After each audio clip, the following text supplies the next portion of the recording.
Hi welcome back to YouTube channel Mahakali ಕೈ ರುಚಿಗೆ ಸ್ವಾಗತ. ನಾನು ಪ್ರೇಮ. ನೋಡಿ, ಇವತ್ತಿನ ರೆಸಿಪಿ ಬಂದುಬಿಟ್ಟು ಮಂಡಕ್ಕಿ ಇದು ಮಾಡ್ತಾಯಿದ್ದೀನಿ ಮಸಾಲೆ. ಇದು ತುಂಬ ಚೆನ್ನಾಗಿರುತ್ತೆ, ಮಕ್ಕಳಿಗಂತೂ ತುಂಬ ಇಷ್ಟ ಆಗುತ್ತೆ. ಇದು ಹೊರಗಡೆ ಹೋದರೆ ರೋಡ್ ಸೈಡೆಲ್ಲ ಮಾರ್ತಾ ಇರ್ತಾರೆ ನೋಡಿ, ಆ ಥರ ಇದ್ದದ್ದು ಹೇಗೆ ಮಾಡೋದು ಅಂಥೇಳಿ ನೋಡೋಣ ಬನ್ನಿ.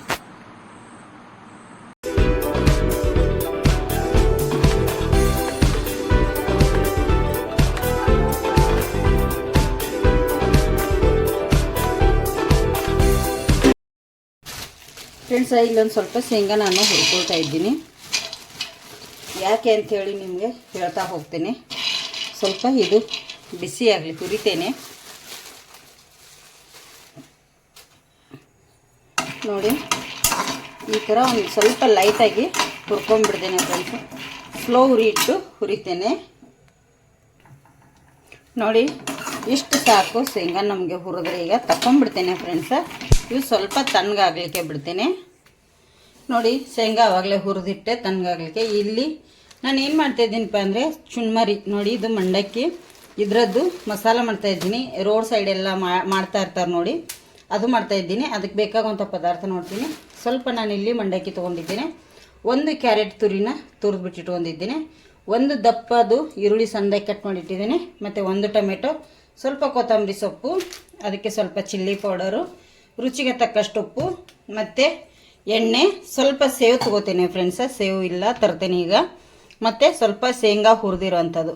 ಇಷ್ಟಿದ್ರೆ ಆಯಿತು. ಹೇಗೆ ಮಾಡೋದು ಅಂಥೇಳಿ ನೋಡೋಣ ಬನ್ನಿ. ಇದಕ್ಕೆ ಮಾವಿನಕಾಯಿ, ಹಸಿ ಮಾವಿನಕಾಯಿ ಇದ್ದರೂ ಹಾಕೋಬೋದು, ಹುಳಿ ಹುಳಿಯಾಗಿ ಚೆನ್ನಾಗಿರುತ್ತೆ. ಇಲ್ಲಾಂದರೆ ಮೇಲ್ಗಡೆಯಿಂದ ಸ್ವಲ್ಪ ಲಿಂಬೆ ರಸ ಹಾಕಿದರೆ ಟೇಸ್ಟಿಯಾಗಿರುತ್ತೆ. ನೋಡಿ, ಇಲ್ಲಿ ಒಂದು ಪಾತ್ರೆ ತೊಗೊಂಡಿದ್ದೇನೆ ನಾನು. ಅದಕ್ಕೆ ಸ್ವಲ್ಪ ಮಂಡಕ್ಕಿ ಸಹ ಹಾಕೋತೇನೆ ನೋಡಿ, ಒಂದಿಷ್ಟು. ಇದಕ್ಕೆ ಈಗ ಸ್ವಲ್ಪ ಸೇವು ಕೂಡ ಹಾಕೊಂಡ್ಬಿಡ್ತೇನೆ ಫ್ರೆಂಡ್ಸ. ನಿಮಗೆ ಸೇವು ಬೇಕನ್ಸಿದ್ರೆ ಹಾಕ್ಕೊಳ್ಳಿ, ಬೇಡವಾದರೆ ಬಿಡಿ. ಇಲ್ಲಿ ನಾನು ಸ್ವಲ್ಪ ಅಂದರೆ ಟೇಸ್ಟ್ ಇರುತ್ತೆ ಅಂಥೇಳಿ ಮಾತ್ರ ಹಾಕ್ತಾಯಿದ್ದೀನಿ.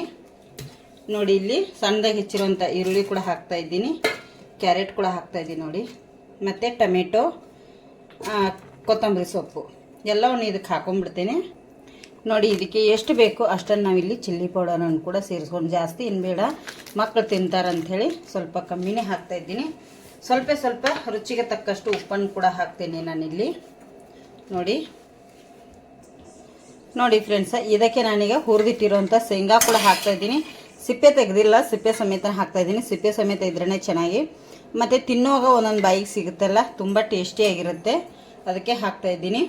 ನೋಡಿ, ಇಲ್ಲಿ ಇದಕ್ಕೆ ಒಂದು 2 ರಿಂದ 3 ಟೇಬಲ್ ಸ್ಪೂನಷ್ಟು ಎಣ್ಣೆ ಹಾಕೋಬೇಕಾಗುತ್ತೆ. ಇದಕ್ಕೆ ಎಣ್ಣೆ ತೆಂಗಿನ ಎಣ್ಣೆ ಹಾಕಿದರೆ ಇನ್ನೂ ಚೆನ್ನಾಗಿರುತ್ತೆ. ಈಗ ನಾನು ಇದನ್ನು ಚೆನ್ನಾಗಿ ಮಿಕ್ಸ್ ಮಾಡ್ಕೊಂಡ್ಬಿಡ್ತೀನಿ. ಒಂದು ಸರ್ತಿ ಫುಲ್ಲು ಈ ಥರ ಚೆನ್ನಾಗಿ ಮಿಕ್ಸ್ ಮಾಡ್ಕೊಳ್ಳಿ. ಎಲ್ಲ ಉಪ್ಪು ಖಾರ ಎಲ್ಲ ಒಂದು ಥರ. ನೋಡಿ, ಈ ಥರ ಮಾಡಿ ಮನೆಯಲ್ಲಿ ನಾವೇ ಮಕ್ಕಳಿಗೆ ಕೊಟ್ಟರೆ ತುಂಬ ಚೆನ್ನಾಗಿರುತ್ತೆ. ತರಕಾರಿ ಸಹ ಜಾಸ್ತಿ ಹಾಕುವಂಥ ಅವಶ್ಯಕತೆ ಇರಲ್ಲ ಇದಕ್ಕೇನು. ತಿನ್ಲಿಕ್ಕೆ ಅಂದರೆ ಕ್ಯಾರೆಟ್ ಅದು ಹಾಕ್ಕೊಳ್ಳಿ.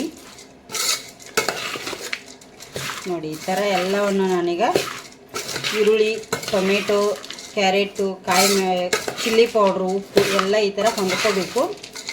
ಒಂಥರ ಈ ಥರ ನಾವು ಮಾಡ್ತಾ ಹೋಗಬೇಕು. ಚೆನ್ನಾಗಿ ಮಿಕ್ಸ್ ಆಗುತ್ತೆ. ನೋಡಿ, ಈಗ ಎಷ್ಟು ಚೆನ್ನಾಗಿ ಮಿಕ್ಸ್ ಆಯ್ತು ನೋಡಿ, ಚೆನ್ನಾಗಿ ಕಾಣ್ತಾ ಇದೆಯಲ್ಲ ಫ್ರೆಂಡ್ಸ. ನೋಡಿ, ಈಗ ನಿಮಗೆ ಸರ್ವ್ ಮಾಡಿ ತೋರಿಸ್ತೇನೆ ನಾನು ಹೇಗಾಗಿದೆ ಅಂಥೇಳಿ. ಫ್ರೆಂಡ್ಸ, ನೋಡಿ, ಇಲ್ಲಿಗೆ ಸರ್ವ್ ಮಾಡಿ ನಾನು ನಿಮಗೆ ತೋರಿಸ್ತೇನೆ. ತುಂಬ ಚೆನ್ನಾಗಿರುತ್ತೆ. ಇದೇ ಥರ ನೀವು ಮನೆಯಲ್ಲಿ ಟ್ರೈ ಮಾಡಿ ಹೇಗೆ ಬಂದಿದೆ ಅಂಥೇಳಿ ನಮಗೂ ಕೂಡ ಕಮೆಂಟ್ ಮಾಡಿ ಹೇಳಿ. ನೋಡಿ, ಎಷ್ಟು ಚೆನ್ನಾಗಿ ಬಂತು ನೋಡಿ. ತುಂಬ ಟೇಸ್ಟಿಯಾಗಿದೆ. ಉಪಕಾರ ಕರೆಕ್ಟಾಗಿದೆ, ಚೆಕ್ ಮಾಡ್ಕೊಳ್ಳಿ.